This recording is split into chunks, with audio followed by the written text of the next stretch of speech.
Welcome back to Evo 1. Today we are running through the list of reasons as to why the bicycle industry has failed completely. Of course, we could go ahead and cite overstock, we could supply logistics, the high demand during COVID, but that really doesn't explain, now that we're through all of that, why the industry is still failing today. As an industry insider, I do get a lot of information that isn't made public. This allows me to kind of granulate things and also get a better perspective on why the industry is acting the way that it is. If you appreciate that kind of content and you value that insight, please consider liking, commenting, and even subscribing to this channel. It really helps me out a ton, and it helps us connect more cyclists out there and let them know exactly what's going on. Now, let's break all this down with reason number 1. The first reason why the cycling industry is still failing today is the fact that during the pandemic, the bike industry and bikes in general became an investment vehicle for people with more dollars than they have cents. And I don't mean sense as in they don't know how to invest their money, because a lot of them are pretty well off. What I mean is they have no sense of what the bike industry has consisted of over the last few decades. Therefore, they have no accurate way to predict how the industry is going to ebb and flow going forward. This has led to them to make massive investments, lose a ton of money because they marketed very poorly and did not allocate funds appropriately. Therefore, they left these brands that they bought up, acquired, or even started based off of white labeling, and now those brands are massively in debt, their investors are pissed off, and there's no path forward other than to either file for administration, go insolvent, go bankrupt, try to rebrand, and prevent themselves from being sued into oblivion, therefore leading enthusiasts that were created during this time frame pretty much just out in the cold. They have no option, their bikes are not warranted, therefore that brand is now kind of worth nothing.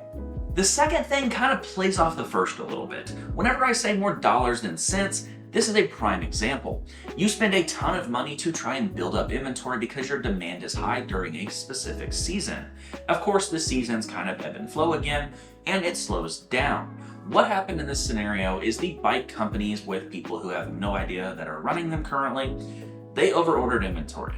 Now, when you have inventory sitting on a shelf, it tends to rot. In some scenarios, we have heard numbers from 2 to 5 years of supply that are sitting on shelves. This means no new colorways, no new updates, the parts are going to be the same. But the big thing that I think a lot of people are overlooking is the fact that these bikes are going to literally rot on the shelf.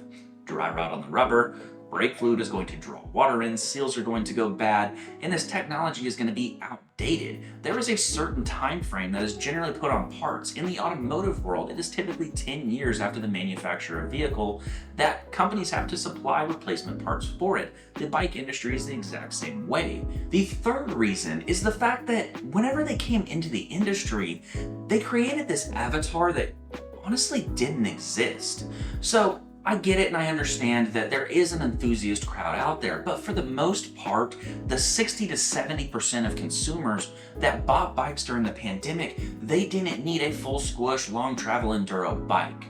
They didn't need wireless shifting. They didn't need dropper seat posts even.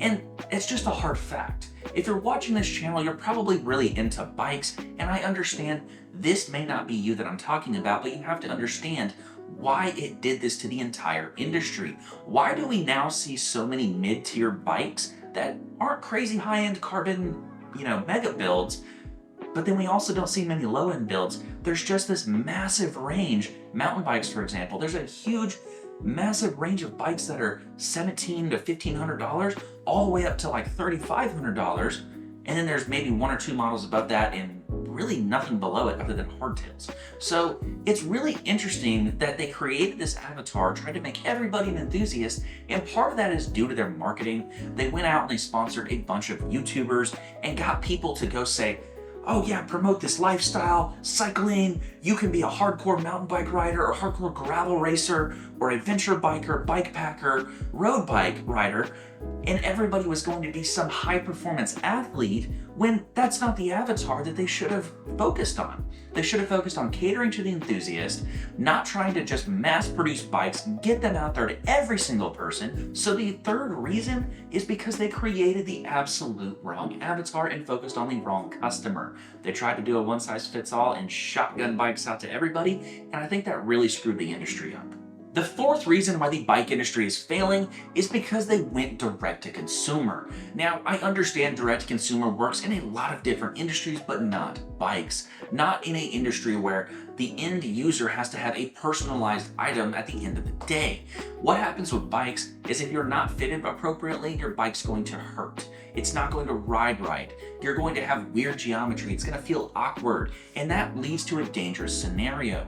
That leads to riders crashing, not having control, riders being in pain and not enjoying the sport. And that's not what we want. We don't want people saying, I don't like riding bikes because it's uncomfortable. My back hurts. Well, that sucks. Now, what happened with direct consumer is they decided to make a one-size-fits-all, small, medium, large. That's kind of been around for a little bit, but it was a lot more specific before all this happened.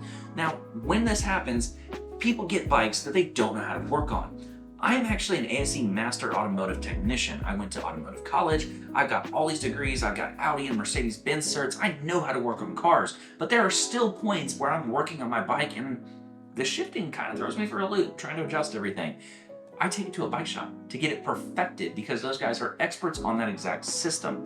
Now, of course, I could sit around, watch YouTube videos, try to figure it out, but in all honesty, 90% of the crowd isn't going to go do that. 90% of the crowd doesn't even have the right tools to work on their bikes. So whenever you put the bike shops out of business, you take away their sales and you take away that customer experience as well as that bike fit process, you really start to pave this way for a bunch of crap to flood the market and bikes that are half-assed assembled and people that don't know how to work on them that are unhappy with the bikes, and therefore it destroys and decimates brands as well as nobody enjoys cycling anymore. That sucks. And the fifth and final reason, and quite honestly what I think has contributed the most to the decline of the bike industry and cycling's failure as a whole, is the fact that for far too long it has been consistent that products are pushed and peddled on to consumers that quite honestly they don't need. And I say that with a grain of salt. I love innovation. It's fantastic that there are now spokes that are like spaghetti. It's fantastic that there are Bluetooth shifters and wireless dropper posts. It's cool, but at the same time, whenever that is all that is being shoved down people's throats whenever they open up their YouTube feed, and these companies are spending massive amounts of money to market and promote their product, that's all that these entry-level consumers that just got into bikes over the last couple of years, the big wave, that's all they're seeing. So they think that they need it to go out and have fun, and they think that those products are going to elevate their experience, and it gets to a point at which their entire experience is based on the products they're running and what they're riding. And I think it's highly unfortunate because it creates this barrier to entry into the sport of cycling that is so unrealistic for 95% of consumers that they end up not enjoying it, and it drives them out of the sport entirely. I am fully aware that a lot of the things I've covered in this video, they're not going to change overnight, and it's going to take a lot of work to change them. But I am realistic, and I do believe that if we get this video out and in front of these big bike brands and out to more cyclists, we can truly drive change throughout the industry. And even just liking, commenting, and subscribing on this channel, that's going to help drive this even further. So if you align with that, again, please consider becoming a subscriber. But overall, the bike industry will just chalk all the problems up to high inventory and low demand. Sounds good to me. As always, thank y'all so much for watching. I appreciate your time, and I will see you on the next video.